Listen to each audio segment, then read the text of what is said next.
Okay Akhil, ഞാനൊന്ന് സാന്ത്വനയിലേക്ക് പോകട്ടെ. സാന്ത്വന തിരുവനന്തപുരത്തുണ്ട്. സാന്ത്വന, ഇന്നലെ രാത്രി 10:32 കൂടിയാണ് തിരുവനന്തപുരത്തെ കിംസ് ആശുപത്രിയിലേക്ക് കുഞ്ഞിൻ്റെ അവയവങ്ങളുമായിട്ട്, കരളുമായിട്ട് ആംബുലൻസ് എത്തുന്നത്. നമ്മളത് പരമാവധി കൊടുക്കാൻ ശ്രമിച്ചു. രാത്രിയിൽ എംസി റോഡിൽ എല്ലാവരും സഹകരിച്ചു.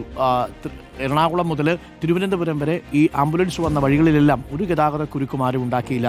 എല്ലാവരും കാത്തിരുന്ന് വഴിമാറിക്കൊടുത്തു. 10:32 കൂടി ആംബുലൻസ് അവിടെ എത്തി. കിംസ് ഹോസ്പിറ്റലിലെ 6 മാസം പ്രായമുള്ള കുഞ്ഞിന് അലിൻ്റെ കരൾ ഇന്നലെ തന്നെ ചേർത്തു എന്നാണ് ഞാൻ മനസ്സിലാക്കുന്നത്. അതോടുകൂടി ഈ സംസ്ഥാനത്തെ ഏറ്റവും പ്രായം കുറഞ്ഞ അവയവദാതാവും ഏറ്റവും പ്രായം കുറഞ്ഞ അവയവം സ്വീകരിച്ച റിസീവറായ കുട്ടിയുമായിട്ട് ഈ 2 കുഞ്ഞുങ്ങളും മാറി എന്നാണ് ഞാൻ മനസ്സിലാക്കുന്നത്. ഇപ്പോൾ എങ്ങനെയാണ് ആശുപത്രിയിൽ നിന്ന് നമുക്ക് കിട്ടുന്ന പ്രതികരണം?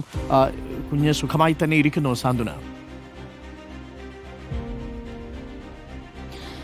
അരുൺ, ഈ പറഞ്ഞതുപോലെ തന്നെ അവരുടെ ഒരു കുഞ്ഞ് നഷ്ടമായപ്പോൾ മറ്റ് 5 കുഞ്ഞുങ്ങളെ തങ്ങൾക്ക് ലഭിച്ചു എന്നുള്ള കാര്യമാണ് ഇപ്പോൾ കുഞ്ഞിൻ്റെ അച്ഛൻ പറഞ്ഞിരിക്കുന്നത്. അവർ എത്ര സങ്കീർണമായ ഒരവസ്ഥയിൽ നിന്നപ്പോഴായിരിക്കും അത്രയും വലിയ ഒരു മഹത്തായ തീരുമാനമെടുത്തത് എന്ന് നമുക്കറിയാവുന്ന കാര്യം തന്നെയാണ്. പക്ഷേ അതിൻ്റെ പൂർണ്ണതയിലേക്ക് എത്തണമെങ്കിൽ ആ അവയവങ്ങൾ സ്വീകരിക്കുന്ന കുഞ്ഞുങ്ങൾ അവരെല്ലാവരും തന്നെ ആരോഗ്യപൂർണ്ണമായി തിരിച്ചു വരണം. നിലവിലിപ്പോൾ 5 പേർക്ക് ജീവൻ നൽകും എന്ന് പറയുന്നുണ്ട്. എങ്കിൽ പോലും 2 പേരുടെ ശസ്ത്രക്രിയ മാത്രമാണ് പൂർണ്ണമായിരിക്കുന്നത്. ആദ്യം ഈ അവയവം എത്തിച്ചത് അത് കിംസ് ആശുപത്രിയിലേക്കായിരുന്നു. കരളാണ് അവിടെ നൽകിയത്. 6 മാസം പ്രായമുള്ള ഒരു കുഞ്ഞിനാണ് ഈ കരൾ മാറ്റിവെച്ചിരിക്കുന്നത്. ശസ്ത്രക്രിയകൾ ഏതാണ്ട് പൂർത്തിയായിക്കൊണ്ട് ഇരിക്കുകയാണ് എന്നാണ് മനസ്സിലാക്കുന്നത്. കാരണം ഇത് വലിയ ഒരു പ്രൊസീജിയറാണ്. ഒരുപാട് മണിക്കൂറുകൾ നീണ്ടു നിൽക്കുന്ന ഒരു ശസ്ത്രക്രിയയാണ്. അതിൻ്റെ അവസാന മണിക്കൂറുകളിലേക്ക് ഇപ്പോൾ എത്തിയിട്ടുണ്ട് എന്നാണ് കിംസ് ആശുപത്രിയിൽ നിന്ന് നമുക്ക് അറിയാൻ കഴിഞ്ഞിരിക്കുന്നത്. പിന്നെ മാറ്റിവെച്ചത് വൃക്കയാണ്.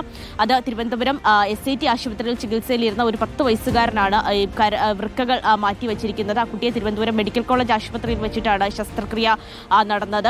അവിടെയും ശസ്ത്രക്രിയ പൂർത്തിയായിട്ടുണ്ട് എന്നുള്ള കാര്യം തന്നെയാണ് അറിയാൻ സാധിച്ചിരിക്കുന്നത്. എന്തായാലും 2 കുഞ്ഞുങ്ങളും ആരോഗ്യപൂർണ്ണമായി ഇനി തിരിച്ച് ജീവിതത്തിലേക്ക് വരണം.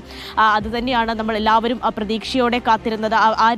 ഒരുപാട് കുഞ്ഞുങ്ങൾ, ഏതാണ്ട് 5 കുഞ്ഞുങ്ങൾ, 5 പേരും പ്രതീക്ഷയോടെ ഒരു പുതിയ ജീവിതത്തിലേക്ക് വരുവാൻ വേണ്ടിയാണ് എല്ലാവരും സൂചിപ്പിച്ചതുപോലെ തന്നെ 7:15 മുതൽ ഏതാണ്ട് 10:30 വരെയുള്ള 3.5 മണിക്കൂർ നമ്മൾ എല്ലാവരും വഴിയൊരുക്കി കാത്തിരുന്നത്. ജീവനും കൊണ്ടുള്ള ഒരു യാത്ര എന്ന് തന്നെ നമുക്ക് ആ യാത്രയെ പറയേണ്ടതായി തന്നെ വരും. എന്തായാലും ഇനി അറിയേണ്ടത് ഈ 2 കുഞ്ഞുങ്ങളുടെയും ആരോഗ്യസ്ഥിതിയെക്കുറിച്ചാണ്. അത് അല്പസമയത്തിനുള്ളിൽ തന്നെ അതുമായി ബന്ധപ്പെട്ടുള്ള വിശദാംശങ്ങൾ ആശുപത്രി അധികൃതർ വ്യക്തമാക്കുമെന്ന് തന്നെയാണ് അറിയിച്ചിട്ടുള്ളത്. ഇനിയുള്ളത് 2 നേത്രപടലങ്ങളാണ്. അത് അമൃത ആശുപത്രിയിൽ തന്നെയാണ് നൽകിയിരിക്കുന്നത്. അത് 2 കുഞ്ഞുങ്ങൾക്ക് കൃത്യമായി തന്നെ നൽകാനുള്ള തീരുമാനവും ആയിട്ടുണ്ട്. അതുപോലെ തന്നെ ഹൃദയ വാൽവ് അത് SIT ആശുപത്രിക്കാണ് കൈമാറിയിരിക്കുന്നത്. കൃത്യമായ ഒരു സ്വീകർത്താവ് വരുമ്പോൾ, അത് മാച്ചിങ് ആയിട്ടുള്ള ഒരു സ്വീകർത്താവ് വരുമ്പോൾ അതും നൽകുമെന്നുള്ള കാര്യമാണ് എന്തായാലും ആശുപത്രി അധികൃതരിൽ നിന്നും അതുപോലെ തന്നെ കേസോട്ടോ അധികൃതരിൽ നിന്നും ഒക്കെ തന്നെ നമുക്ക് വ്യക്തമാക്കിയിരിക്കുന്നത്.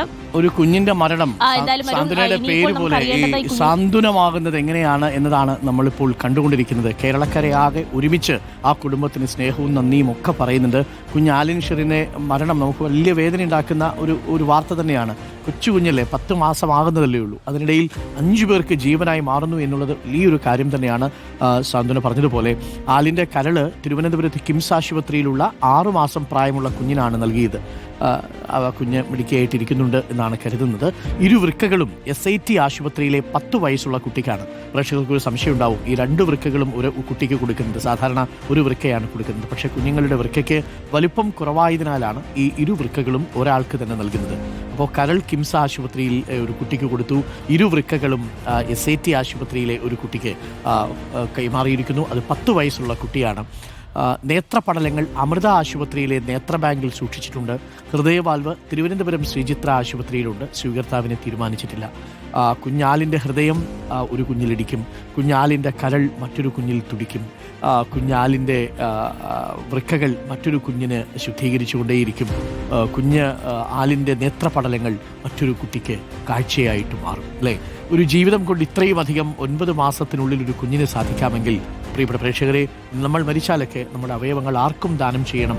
അതിൽ എത്രയോ മനുഷ്യർ നമ്മളിലൂടെ ജീവിക്കുന്നു എന്നുള്ളൊരു അനുഭവം കൂടിയാണ്. പ്രിയപ്പെട്ട പ്രേക്ഷകരെ, ഇന്നലെ രാത്രിയിൽ നിന്ന് ഈ വാഹനം പുറപ്പെട്ടത് മുതൽ റിപ്പോർട്ടറിൻ്റെ ക്യാമറയും ഒപ്പമുണ്ടായിരുന്നു. പ്രേക്ഷകർക്കറിയാം, ആദ്യത്തെ 1 മണിക്കൂർ MCA റോഡിലേക്ക് എത്തുന്ന സമയം പൂർണ്ണമായും തിരക്കുള്ള വഴികളിൽ ഞങ്ങളത് ലൈവായി തന്നെ കൊടുത്തിരുന്നു. ഞങ്ങളുടെ ഡിബേറ്റ് പോലും മാറ്റിവെച്ചാണ് ആലിൻ്റെ ഈ അവയവങ്ങളുമായിട്ടുള്ള ആംബുലൻസിന് ഞങ്ങൾ പാതയൊരുക്കിയത്. പ്രിയപ്പെട്ട പ്രേക്ഷകരും സഹകരിച്ചു എന്നതിൽ ഞങ്ങൾ സ്നേഹത്തോടെ, നന്ദിയോടെ നിങ്ങളെ ഓർമ്മിക്കുന്നു.